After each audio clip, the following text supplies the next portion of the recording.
Pension अभिवृद्धि पाई थिबा नियमर संशोधन मध्य देई केंद्र सरकारक पेंशनर मानक उपरे प्रचंड आक्रमण विरुद्ध रे 22 एप्रिल देशव्यापी प्रतिवाद। ओडिशार 3.5 लाख पेंशनर मानकु प्रतिनिधित्व करुथिबा ओडिशा राज्य अवसरप्राप्त कर्मचारी महासंघर 6th राज्य सम्मेलन रे 12 एप्रिल राज्यव्यापी प्रतिवाद दिवस को सफल करने महासंघर अध्यक्ष प्रताप चंद्र दास और महासचिव गोकुलानंद बेहेरा एक मिलित प्रेस विज्ञप्ति प्रकाश करिसेंती। ओडिशा राज्य अवसरप्राप्त कर्मचारी महासंघर 6th राज्य सम्मेलन कटक तुलसीपुर स्थित सारला भवन ठारे श्री प्रताप चंद्र दासଙ୍କ सभापतित्व अनुष्ठित होइथिला। सारा राज्यर 112टी शाखार 600 रु अधिक प्रतिनिधि जोग देइथिले। विशिष्ट कर्मचारी नेता और स्तंभकार दुर्गाचरण नायक आनुष्ठानिक भावे सम्मेलन को उद्घाटन करिथिबा बेले अभ्यर्थना कमिटीर अध्यक्ष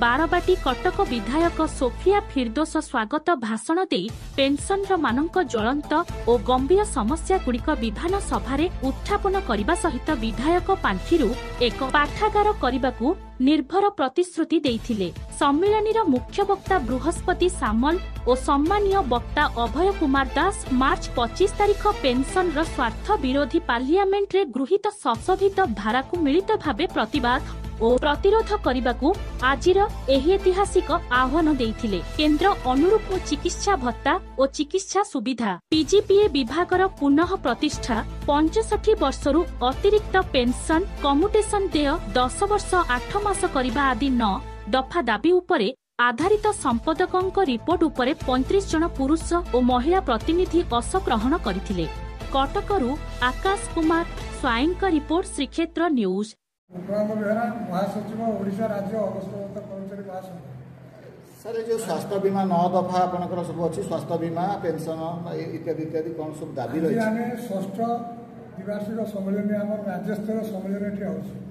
ये सम्मेलन जो आमे डाकरा देथु ये सम्मेलन को महासम्मेलन में परिणत होइछि। हमर 9 दफा दाबी पई आमे दीर्घ दिन धरि या पूर्वतन सरकार पाके दाबी करि आथि। हमर नूतन सरकार हैला और मध्य आम गोटे आशा रखी ये नूतन सरकार को 12 तारिख में 12 जून में शपथ नेला आम 14 जून में संबर्धना दे आम दाबीपत्र देपर आम विधिवत भाव 15/7/2025 आम आम मुख्यमंत्री मोहन चरण माझी सहित आलोचना कर जनशुणाणी क्षेत्र में आम दाबी गुड़िक बुझे सी भर आम चिकित्सा भत्ता जेहेतु 37 राज्य मिलूँ सी आमको से देदेवाई गोटे प्रतिश्रुति देते आउ एक दाबी जो पीजीपीए डिपार्टमेंट जोटा से उठे जोटा आम हारी पारी जनाऊ से पूर्व सरकार उठे से स्थापन करने को सहित राजी होते। या छड़ा आम 7 दफा दाबी था से विषय में आम आलोचना करूँ आमर से 7 दाबी अच्छी चिकित्सा भत्ता समस्त कोरापुट जिले आसी आमर जो 9 दफा दाबी ए संपर्क में तो आज सम्मेलन में विस्तृत भाव आमर जनरल सेक्रेटरी वर्णना कले आ सरकार पाखे मोर एतिकी निवेदन एतिकी गुहारी जो 4.5 कोटी ओडिया आमर तामाने आमे 4.5 कोटी ओडिया बाहर कि मोर से गोटाए प्रश्न आ आयुष्मान कथा 60 रु 70 वर्ष जो अवसर प्राप्त कर्मचारी कौन कर से समय कौन रोग ज्वर काइला कष्ट किसी हम ना सरकार यार गारंटी देवे कि से प्रकार अन्य दाबी जो गुड़ाक रही